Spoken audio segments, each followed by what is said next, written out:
Nembala akabina one time.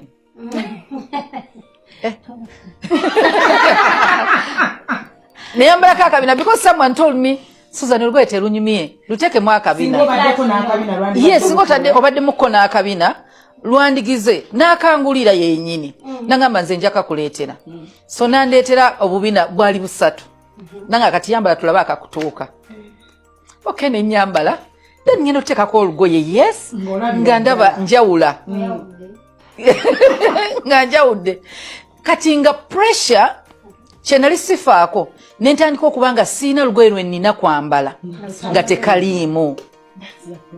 kati nga nina okambala because waliwo atanyumirwa ndabika yange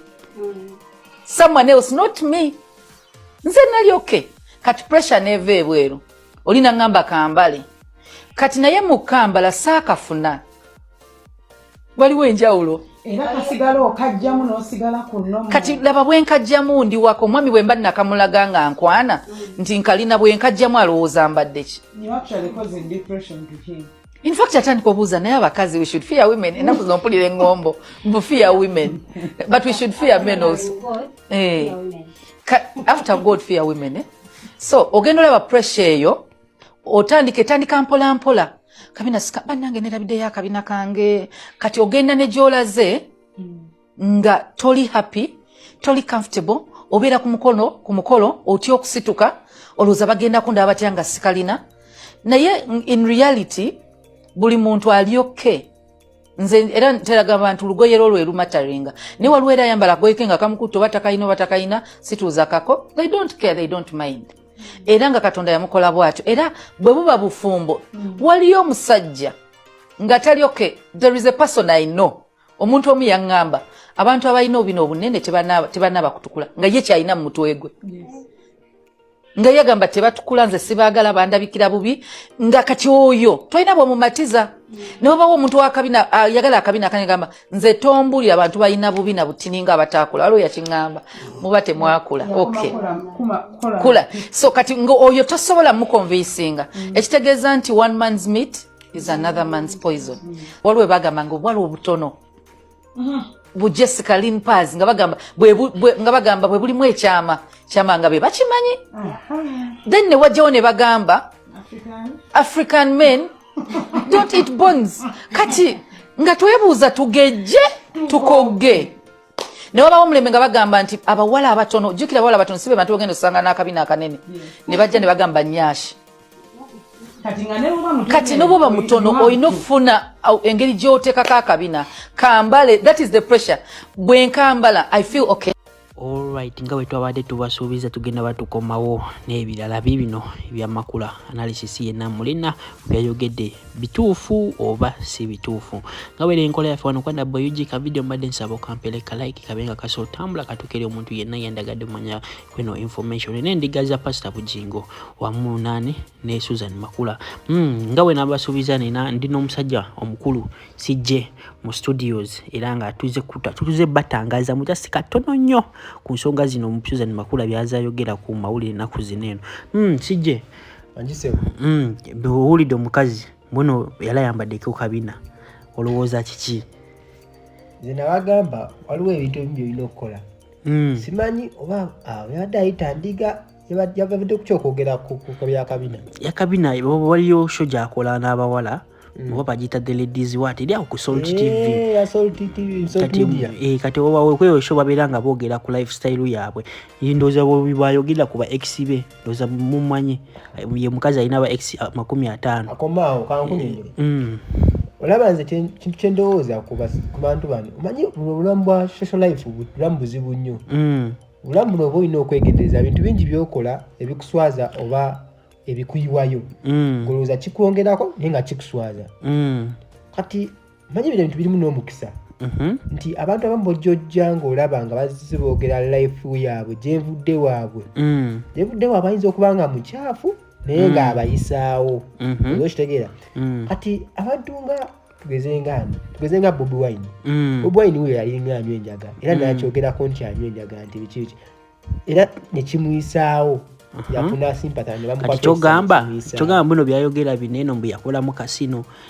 huyo yagambye no gamba mbu yambala akabina kwati waliwo na probability tino we yayambala akabina Pastor Bujingo yamwegombera ekyo kyogerako kyayinza obanga Pastor Bujingo yamwegombala akabina kalike yayambala kitegeera tubakwananga abo bina tubakwananga ekyo mbategeezako okwagala okulaga nti bwoba mukyala wa pastor waliwo ebintu ebyo talina kwogera ate siganye life eyinza okubeera nga abantu gye balabirako eri inspirational naye ebintu ebintu byogerako kati waliyo yambala akabina kati uyo waliwo ne program gye bakolako awo nali ndaba TV yaabwe media waliwo program gye bakolako ne Bujingo netegeezako akantu katono nnyo waliwo kayogere katono waliwo akantu weboogerako ne bagamba oyo Makula n'agamba nti yalinga gwe batudde mu kinnya ky'empologoma zitamulya naye ng'omanyi omuntu oyina akola mu kasino ng'oli muwala tubere bantu bakulu tebasobola kubanga tebakola abasajja tebakweyambisa kubanga olaba abasajja bangi akuwayo tukaita katokeni nakwayoko akasiimo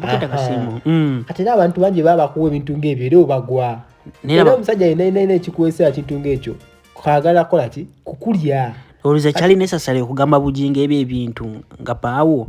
yuyu yagamba alina ba X 50 buli show gye bakola aletawo X omupya waliwo ne X huyo yamuwa emotoka namugulira ennyumba namuwa n'emmotoka Makula n'abikwata n'abizaayo okyakisoboka anti kati olaba bino ebintu bineno manyi naye Makula naye ataaluusa akuba nnyo asusaawo aba ngoye muntu anaakwa emmotoka n'ogizaayo ngati agitulaga ekifaananyi Bujingo yamuwadde kyoyo yamuzimbidde waguleyo nkoko ebatayiwa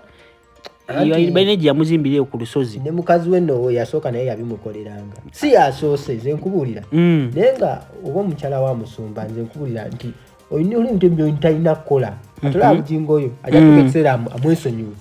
amugobe naye abo nga batafunye haki yakola amuswaza gwe bintu byayogera kati omukyala we abanga yakolanga mu bbaala agenda buulira ati abakola mu bbaala kati we yagamba yayamba n'akabina kati kiwaliwo ne probability kino n'essaawa zino akyakola ki akyakambala kati kambuuze Bujingo aba agenda omuddako ekiro ng'amugamba nti sooka okaggyeko ate kisoboka gwe tokiraba asa mubanga amugamba muno sooka okaggyeko kyo kituufu kati kyembuuza bana bambala bubina musajja nakwana nakutuusaayo nakusanga nga tolina tekina effect yonna kyekozinga oba anti kati ekyo era mugenda tekiringa okwambala makeup omwala aba ayambadde makeup n'omulanganyirira wakoma wakana ajja ku makeup n'olaba nga olabye ekintu kirala ng'olabye ekimenke nga alien skin kati abawa amagezi ati obubina tugatandika sooka bunyigako tugenda bunyigako batyati onyigako bwotulabakabina keko basike kuba tugenda tutomeza kati omukyala nga owa Bujingo oyo mulaba ku media ku stage olabira ddala omukyala mukulu agumidde kati Bujingo yatwalamu kyomo